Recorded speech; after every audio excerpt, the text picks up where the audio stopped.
Hey everyone, my name is Dominique and today I'll be teaching you how to shade with oil paints. Shading allows you to add value and depth to your paintings, and in order to do that you have to include shadows and highlights. Let's go. So the materials that you will need today are, of course, brushes. I have an assortment of different sizes of brushes.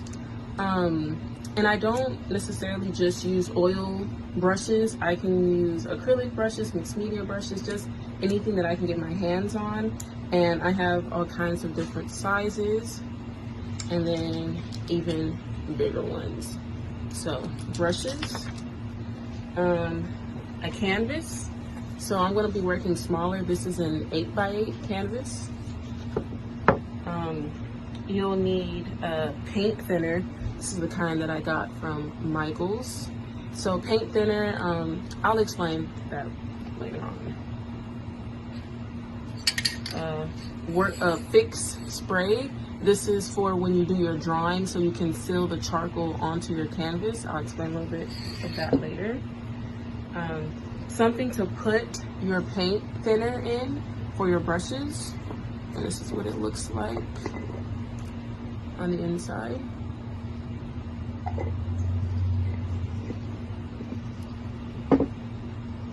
And so this is linseed oil.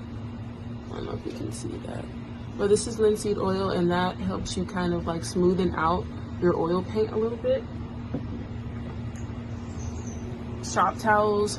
You can use paper towels, you can use an old shirt. I just prefer shop towels. They're more absorbent. And of course your paints. So you'll see that I have like an assortment of like reds, oranges, yellows, and everything like that. That's for the paint, the flower that we'll be painting today.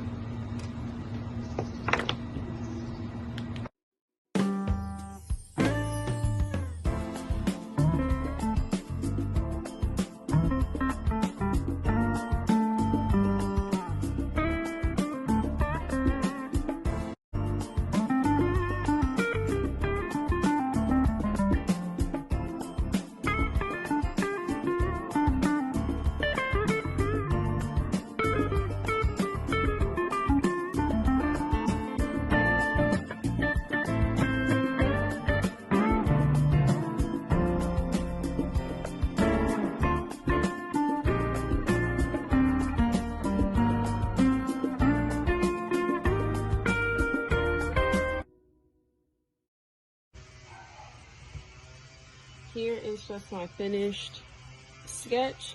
It's gonna look better once I put paint on it. But just a few tips on how to draw flowers. Every petal isn't the same, so every petal has a different shape. So I make sure to kind of incorporate like those irregular lines, you know, the squiggles of like the actual like folds of the flower, and just a little quick sketch so you can see what you're doing. Okay. So the next step after you finish your sketch is actually to spray it with this workable fixative. So this, once you spray this on the canvas, it actually seals in your marking of your graphite. Now the reason why this is important is because if you don't spray this on here and seal it, the charcoal will actually start to mix with the paint once you start putting on the paint, and you won't see the markings. You will no longer have your drawing or your illustration on the canvas. So I actually already started spray painting, but I forgot to record.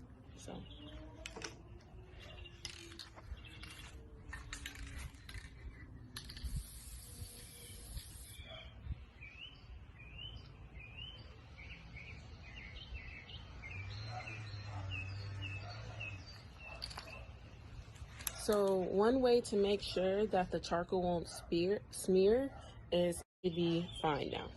So this next step is called an underpainting. I like doing underpaintings because it helps you map out your values. Underpaintings are when you do like a thin layer of paint. Most of the time it's monochromatic, but you could do it in color as well. But it's monochromatic, and you get to see the values in your painting before you put on full color. So that's what I like to do. One thing that I forgot to include was your palette.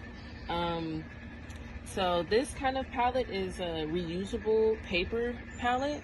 I use this because I'm terrible at cleaning up my mess afterwards. So once you're done with it, you can just take off this paper and then start again. So there's like multiple sheets. I think this one started off with like 50 sheets. So yes, your palette is a must. So I start with, the color I use for mine is burnt sienna. This one's almost gone, but burnt sienna.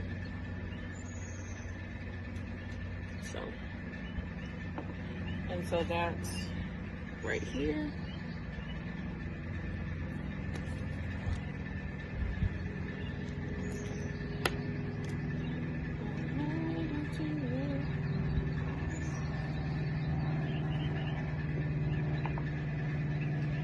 And so what I do is that I get a little bit of the paint thinner, put it on my brush,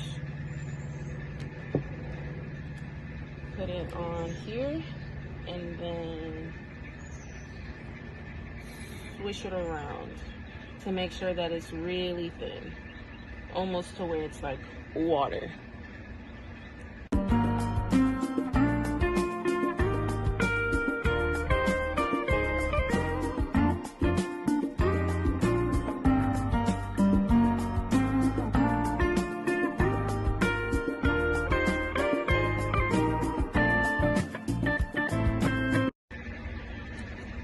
And so it's going to be really runny, so be careful.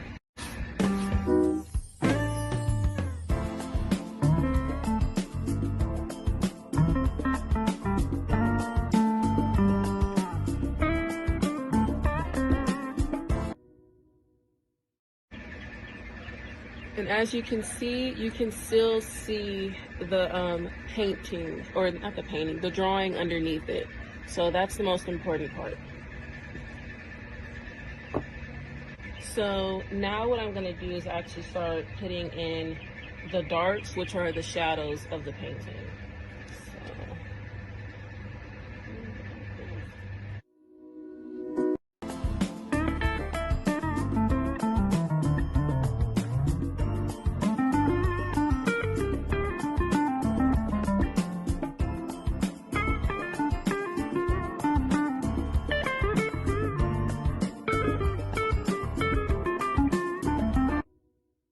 So important note is that what I laid on before all this is a middle tone. So right now I'm adding like dark tones, which could be called the shadows and the darks. So I'm adding the dark tones right now, and then later I'll add the highlights.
And as you can see, you can still see the painting, or not the painting, the drawing underneath it. So that's the most important part. So now what I'm going to do is actually start putting in the darks, which are the shadows of the painting.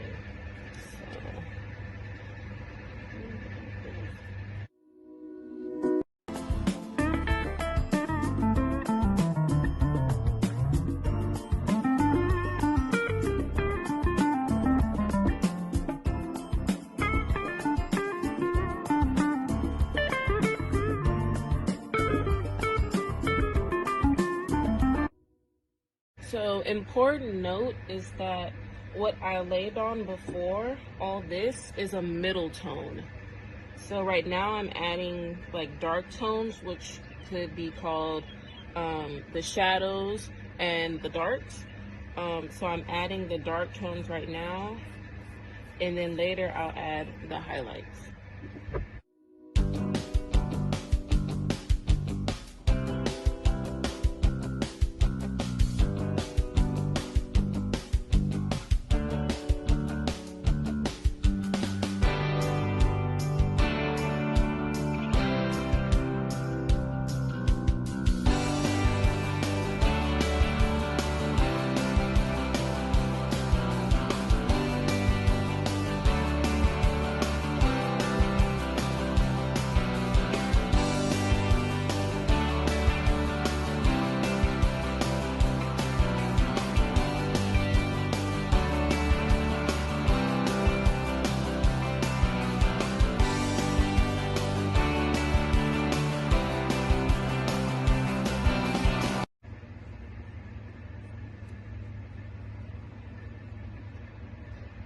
And so you can see now that this part right here is lighter than this part, which is your middle tone, and a lot lighter than this part and this part, which is your dark tone. So now we're getting the highlights of the flower in.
So here you can see that I have the lighter edges that are usually the lightest and have the most highlights compared to the middle that has the darker tones in it, and then a little bit of highlights in here. And so now I'm just going to do a few touch-ups.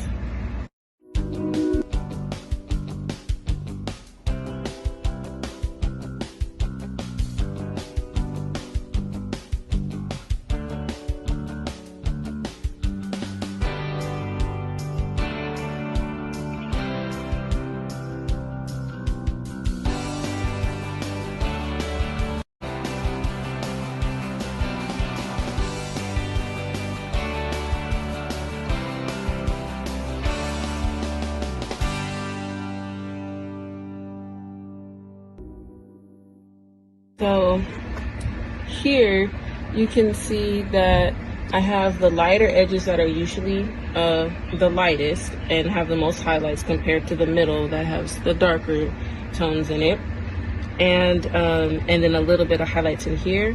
And so now I'm just going to do a few touch-ups.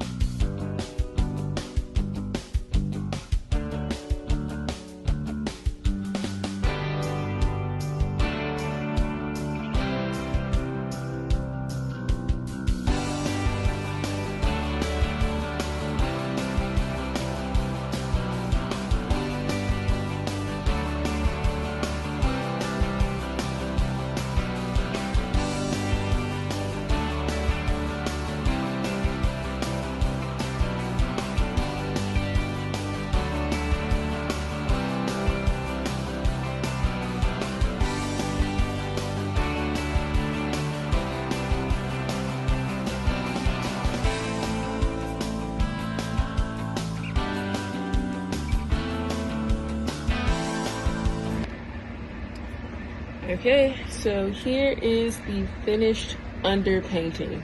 Now, some people might like to further this and further the details and everything like that, and then just leave it as this, like a monochromatic painting.